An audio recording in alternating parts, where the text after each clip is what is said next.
Honours versus programme, एक ऐसा debate जो लगता है कि कटप्पा ने बाहुबली को क्यों मारा, ये तो गुत्थी सुलझ गई, लेकिन ऑनर्स वर्सेस प्रोग्राम की जो गुत्थी है वो नहीं सुलझने वाली।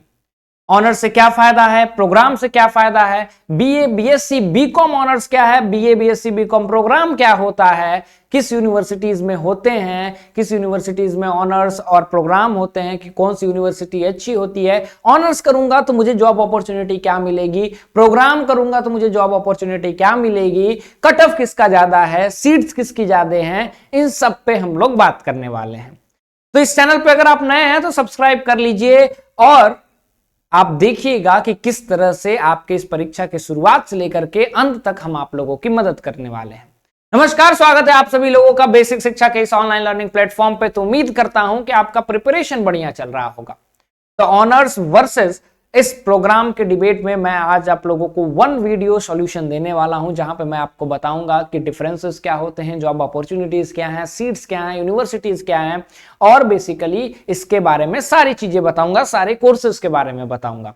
तो वीडियो है, लास्ट तक देखना, क्योंकि आपके लिए ये वीडियो हो सकता है लाइफ चेंजिंग या टर्निंग पॉइंट साबित हो सकता है। ठीक है, तो बीए बात करें, बीकॉम बात करें, बीएससी बात करें, ऑनर्स और प्रोग्राम में क्या डिफरेंसेस है। ठीक है, तो ऑनर्स की अगर मैं बात करूं, ठीक है, तो ऑनर्स सबसे पहले समझो होता क्या है। अगर मैं ऑनर्स की बात करूं तो ऑनर्स का मतलब है स्पेशलाइजेशन। ठीक है, स्पेशलाइजेशन, ठीक है, specialisation in one particular subject.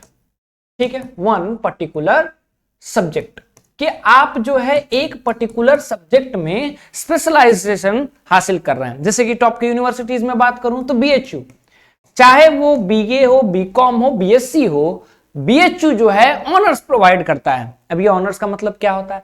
Honours का मतलब होता है कि आपको 3 सालों में 3 सब्जेक्ट्स मिलेंगे। समझिएगा, आपको फर्स्ट एंड सेकेंड ईयर में, ठीक है, फर्स्ट और सेकेंड ईयर तक, ठीक है, ईयर तक आपके पास 3 सब्जेक्ट रहेंगे। जैसे मान लो मेरे पास पॉलिटिकल साइंस, इकोनॉमिक्स और एक ज्योग्राफी सब्जेक्ट रहा, लेकिन मुझे ऑनर्स जो है वो अलॉट क्या हुआ है? Political science. तो मेरे सेकेंड ईयर तक मेरे पास क्या रहेगा? पॉलिटिकल साइंस, इकोनॉमिक्स, ज्योग्राफी रहेगा, मुझे तीनों पढ़ना होगा। लेकिन थर्ड ईयर में मैं क्या करूंगा? मेरा ज्योग्राफी और इकोनॉमिक्स हट जाएगा और मैं थर्ड ईयर में बस पॉलिटिकल साइंस इन डेप्थ पढ़ूंगा।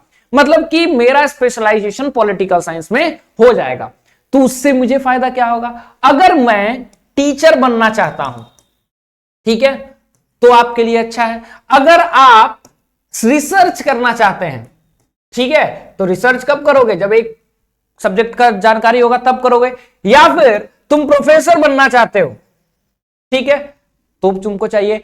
ये आपके यूपीएससी के ऑप्शनल में हेल्प करता है। कैसे हेल्प करता है? तुमने एक सब्जेक्ट को 3 साल पढ़ा, आपका स्पेशलाइजेशन उसमें हो गया, अब आपको उसमें इन डेप्थ नॉलेज है। अगर अच्छे से बीए पढ़ा है तो अगर आप यूपीएससी के लिए, जैसे कि बीए के बच्चे ज्यादातर यूपीएससी के लिए ऑप्ट करते हैं, तो यूपीएससी के लिए आप ऑप्ट कर रहे हैं, तो आपको पता चलना चाहिए कि भैया मेरा ये फेवरेट सब्जेक्ट है। इन 3 सब्जेक्ट में आप, जैसे बीएचयू में लास्ट ईयर तक, उससे पहले क्या है, तीनों सब्जेक्ट में आप ऑनर्स चेंज भी करा सकते थे। तो आपका पॉलिटिकल साइंस ऑनर्स है, यूपीएससी में ऑप्शनल आप चूज कर रहे हैं, तो आपके लिए तो फायदा होगा ना, आपकी सिलेबस थोड़ी बहुत बेस तो बना रहेगा ऑप्शनल के लिए। तो यूपीएससी के लिए भी आपका ये सही होता है।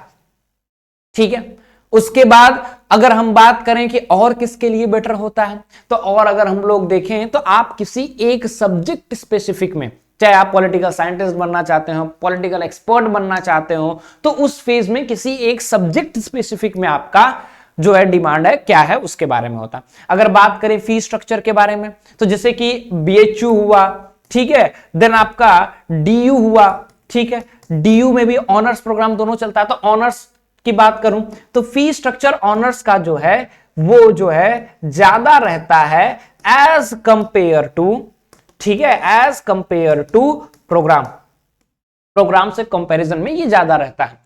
डिफरेंसेस की मैं बात करूं तो मैंने आपको बताया कि आपको एक सब्जेक्ट जो है 3 साल पढ़ना होता है, कंटिन्यू पढ़ना होता है 3 साल। ठीक है, जो 2 सब्जेक्ट है आपका तो 1-2 साल में खत्म हो जाता है ना।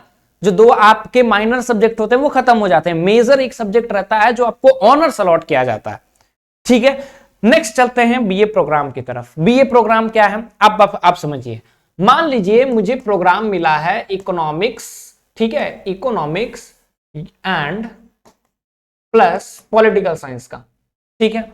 अब मुझे क्या ऑप्शन मिलेगा कि इकोनॉमिक्स और पॉलिटिकल साइंस एक सब्जेक्ट तो है, साथ ही मैं थर्ड कोई सब्जेक्ट मैं क्या कर सकता हूं, मैं चूज कर सकता हूं, 3 सब्जेक्ट मैं चूज कर सकता हूं।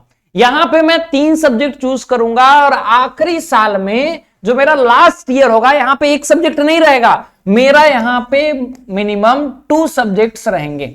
यहां पे मैं 2 सब्जेक्ट लेकर के चलूंगा। अब मेरे पास 3 साल में 2 सब्जेक्ट है। अब आपको मास्टर्स करना है, जैसे यहां पे मास्टर्स करना है तो आपने बस पॉलिटिकल साइंस पढ़ा तो आप मास्टर्स पॉलिटिकल साइंस की तरफ ज्यादातर जाएंगे। यहां ने आपने 2 सब्जेक्ट पढ़ा है और आपने हिस्ट्री, मान लो इकोनॉमिक्स और पॉलिटिकल साइंस तुमने पढ़ा है।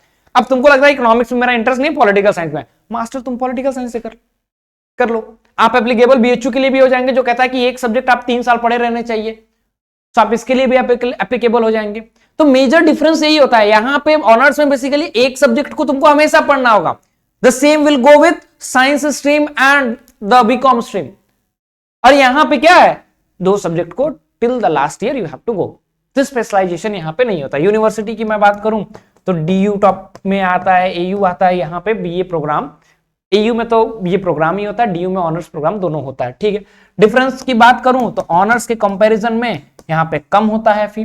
जॉब अपॉर्चुनिटीज की बात करूं, अगर वनडे एग्जाम के लिए आप तैयारी कर रहे हैं, गुड, आपके लिए बढ़िया ऑप्शन है। क्यों? क्योंकि आप 2-2, 3-3 सब्जेक्ट में, मल्टी डिसिप्लिनरी सब्जेक्ट्स में आप क्या जा रहे हैं, अपना इन्वेस्टमेंट कर रहे हैं, आपको सबका नॉलेज हो रहा है। नेक्स्ट अगर मैं बात करूं, सब पूछते हैं कि सर यूपीएससी में तो कुछ नहीं हो पाएगा। क्यों नहीं हो पाएगा भाई? GS1, GS2, GS3, GS4, ठीक है। GS1, GS2 मान लो मेरा यहां पे है history, political science, economics, GS1, GS2, GS3, तीनों के सब्जेक्ट्स में मैंने कुछ कुछ तो सिलेबस कवर अप किया, मेरा बेस तो बन गया। तो this is how the things go, कि आप किस तरह से देख रहे हैं। एक ग्लास में पानी आधा है, पानी आधा खाली है, आधा भरा हुआ है, आपका नजरिया है, ठीक है। The glass is half full or half empty, how you are looking at the glass, ठीक है।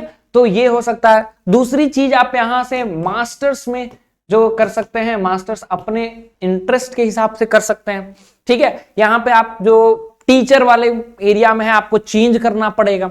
तो बेसिकली वनडे एग्जाम के लिए जो सबसे बड़ा मेरिट है, ठीक है, बीएड के लिए आप जा सकते हैं, वहां से भी बीएड के लिए जा सकते हैं। मैं कहूं कि लॉ के लिए जा सकते हो, लॉ के लिए तो कहीं भी जा सकते हैं, बीएससी भी करके जा सकते हो। So that's not the right way to tell, ठीक है। दूसरी चीज, डिफरेंस मैंने आपको बता दिया। तो ये बेसिकली ऑनर्स और प्रोग्राम का डिफरेंस होता है, that you have to understand, ठीक है। अब तुम चाहोगे कि सर बीए ऑनर्स का अलग से बता दीजिए, या फिर चाहोगे कि यूपीएससी में सही समय क्या है यूपीएससी की तैयारी के लिए, क्या अभी से लग जाए यूपीएससी की तैयारी के लिए, उस पे चाह रहे हो, या फिर अलग सब्जेक्ट वाइज चाह रहे हो कि साइंस का अलग, कॉमर्स का अलग और आर्ट्स का अलग जॉब अपॉर्चुनिटीज स्कोप बता दो, तो कमेंट सेक्शन भर दो। मैं कमेंट पे ही देख के क्या वीडियो बनाता हूं, आप कमेंट सेक्शन में बता दीजिए, मैं वीडियो बना दूंगा। आज के लिए बस इतना ही, मिलते हैं अगले वीडियो में। Till then, thank you so much, hope you enjoyed and like the video.